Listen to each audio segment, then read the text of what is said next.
Hello everyone, कैसे हैं आप सब लोग। एक और नई वीडियो में मैं आपका स्वागत करता हूं। नेटवर्क टेक्नोलॉजीज़ की आज के दिन में चर्चा करें तो 5% के आसपास की बड़ी गिरावट देखने को मिल रही। 3,000 के आसपास लुढ़क कर स्टॉक पहुंच चुका। मार्केट एंड के टाइम पे एकदम से फ्री फॉल देखने को मिला है।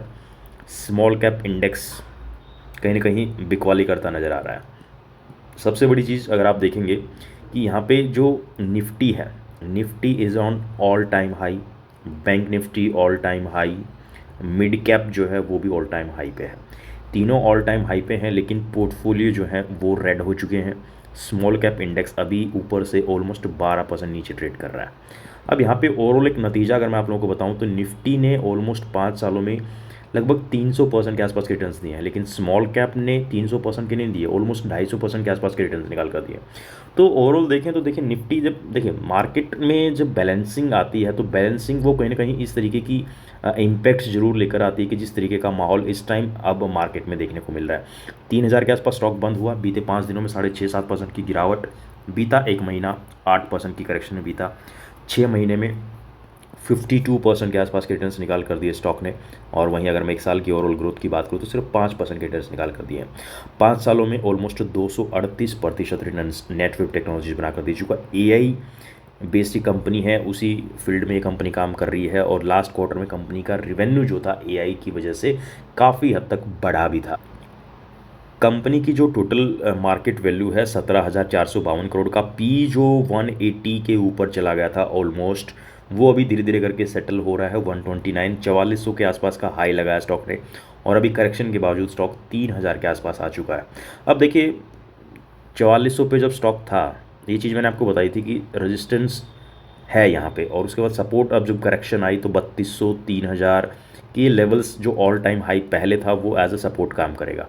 अब यहाँ पे बॉटम फिशिंग ढूंढना कहीं ना कहीं एक महंगा सौदा हो सकता है। क्यों? क्योंकि देखिए मान लीजिए 4,000 पे मैंने 2 स्टॉक खरीद लिए, फिर 3,800 पे आ गया, फिर 2 खरीद लिए, फिर 3,600 पे आ गया, फिर 2 खरीद लिए, अब 3,400 पे आ गया, फिर 2 खरीद लिए, ऐसे 3,000 पे आ गया, फिर 2 खरीद लिए।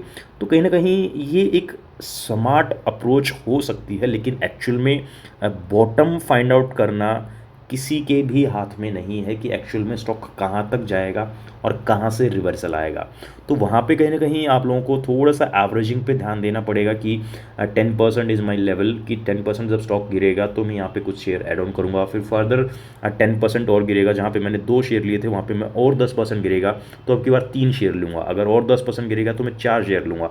तो ऐसे आप कहीं ना कहीं एक स्मार्ट अप्रोच के साथ में जो है मूव कर सकते हैं। लेकिन एक्चुअल में बॉटम आउट करना किसी भी स्टॉक को, किसी को भी नहीं पता है कि एक्चुअल में बॉटम आउट कहाँ पे होने वाला है। हालांकि क्वार्टरली नंबर्स उतने अट्रैक्टिव नहीं देखने को मिले थे हमें Q2 के, और प्रमोटर्स की होल्डिंग में भी ज़्यादा चेंजेस नहीं थे। FIs ने हालांकि स्टेक इंक्रीज़ किया था, DI का स्टेक कम हुआ था, पब्लिक की होल्डिंग भी Q2 में थोड़ी सी कम होती नजर आई थी।